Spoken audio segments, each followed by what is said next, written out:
Hey, party people. Welcome to Watch Me Design a Fashion Collection, part 587. In this video, I'm going to be developing group one. Now, if you missed last week's episode, video, whatever, to recap, I design in groups most of the time. And if you didn't watch that video, and you are lost as to why I design in groups and what it means to design in groups, go check that video out. The link to the entire playlist, the whole Watch Me Design a Fashion Collection playlist, is always in the description box of each of these videos. And if I sound funny, it's because I have a blister on my tongue because I'm clumsy and I bit my tongue while eating hot soup, and yeah, so much fun. So I sound kind of funny right now, but whatever. So I'm developing the first group. The first group, it's like in no particular order. The first group, I just decided I was in the mood to work with these patches. So previously I had talked about using Boro influence, but also not making it look straight up Boro, but being inspired by it instead of copying it. And then we talked about that gem influence where I was looking at the black rocks with the gold shingles sticking out in every which way direction, and playing with that kind of influence, merging with the Boro. And then just my obsession with pockets. So I was patching all these pockets haphazardly.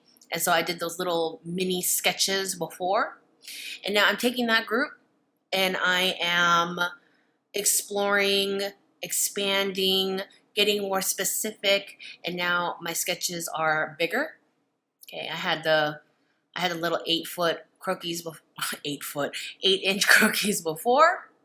Not even 8 inches, they're like 7 inches. Okay, and now I have the 10 head so that I can get in and put in more detail and put in more thought and really explore the overlapping and the rectangles and the pockets. And I thought I would do a circle one, but the more I look at it, the more I hate it. So yeah, that's coming out. But and then just to reiterate, this collection is going to be unisex. Everything should fit on a female body, male body, and kind of going for an androgynous look. And my goal with this is, you could dress it up and make it look much more feminine. You could dress it up and make it look much more masculine, depending on how you styled it. But the basic dresses and coats were going to be something all genders could enjoy. So shift dresses, shirt dresses, long coats, not maxi, but I'm feeling the longer length, below the knee, mid calf, right at the knee. I'm feeling that. I'm feeling the boxy, loose shapes. Okay. And then this red dotted lines I'm putting in are inspired by Sachiko stitching. Sorry, my tongue hurts. Yeah, I was just using a little. I know someone's gonna ask, but that's a Faber-Castell marker in white. And sometimes when I can't find my whiteout, I just use it to fix little mistakes. And I'm using, what am I using? A Stabilo fine liner. I have like a cup full of fine liners, and some of them are samples I've received as a teacher. Some of them I actually bought, whatever. I don't have a strong brand preference for fine liners right now because I don't really use them in ways where people would test them. Like a lot of people paint over them with watercolors. I've never done that. I just right now I'm just using it as a pencil because I really want the camera to pick up what I'm drawing, more or less. Okay. That's why I've been drawing with fine liners this entire time. And yeah, so I am just designing. Right now, I am coloring everything grayscale, other than the red stitching, because for one, I am interested in the idea of doing a black, white, and gray collection with red touches. Okay. I've considered that.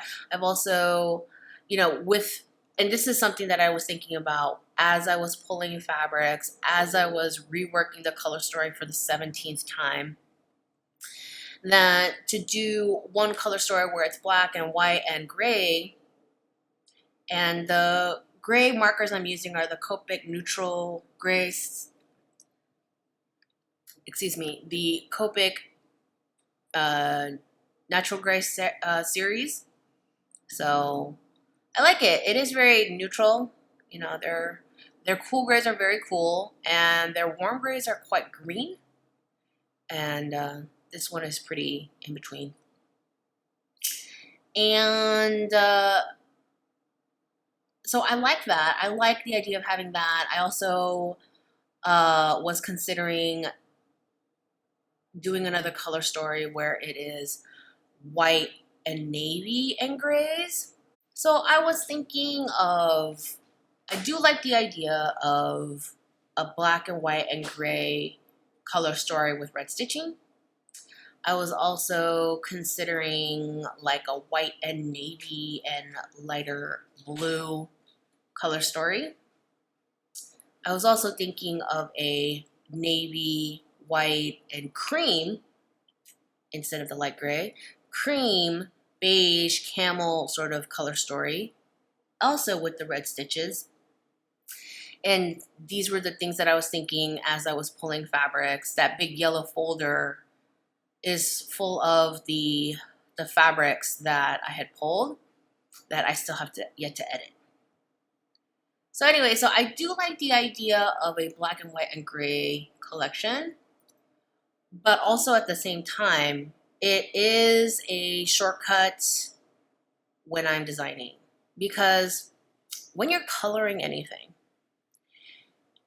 if the values work, the colors will work. Okay, and so let me break that down for you. Value.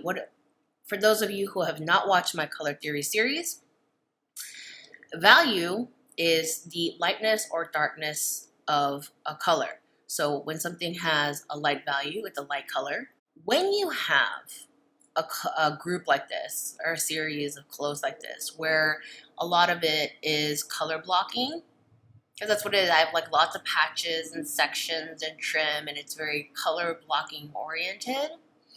You want to make sure that the colors really stand out from each other, because otherwise, what is the point of the color blocking if everything is just kind of blend in together? And so you want to make sure that you have light colors next to dark colors, next to medium colors, next to light colors, instead of having like a sea of light colors. Then it just kind of, if I had all these patches and they were all like pastel pink, pastel peach, baby yellow, there's no pop. There's no significance in the patching because they all sort of blend together. And yeah, if you want a harmonious look where you don't have a lot of contrasting, then yeah, work with colors that have similar values. But, I want the color blocking to be a design point. I want that to be clear. I want to highlight the shapes that I'm creating, the angles, the squares. And so it only makes sense to make sure that my colors contrast. And the beginning of that is the value. And so I could put in really any color family in here, but as long as it matches the values, then you're still gonna get enough contrast so that you're getting the pop. Okay. So as I'm patching, okay, I do like the panels, the bigger patches, the asymmetrical pocketing, but I don't want it to look too craftsy. to quilted.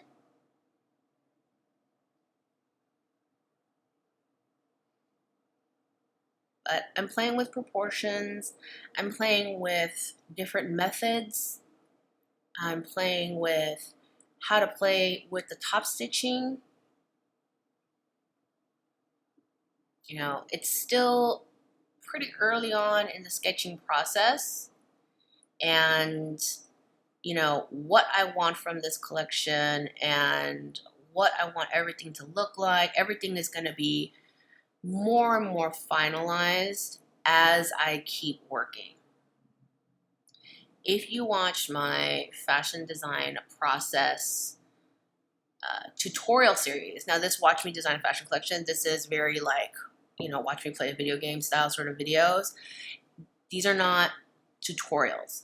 I give a lot of tips, but they're not like straight up tutorial how-tos. If you want how-to videos, then you should go watch my fashion design process playlist. But, you know, I mention in that playlist, in those videos over and over again, the design process is taking a nebulous, vague, sort of cloud of an idea,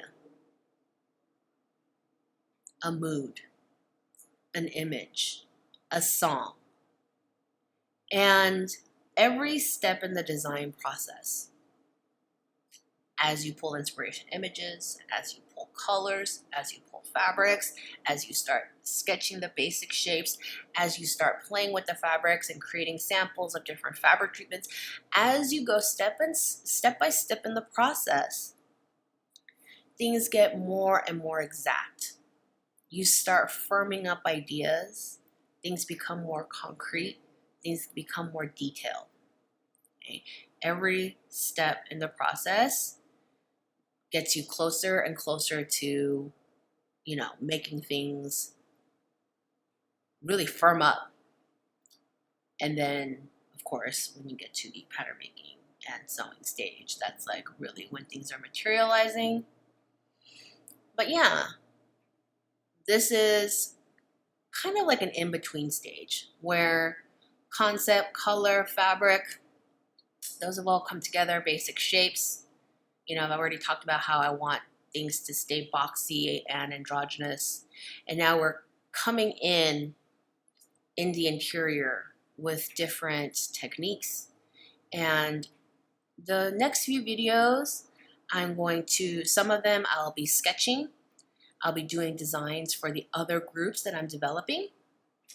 And some of them will be where I play around with fabric and work on different stitching and patching methods, for example, so that, you know, when I put my book together, when I put the designs together, I have 3D samples, real life tangible images of what I want these fabrications to look like.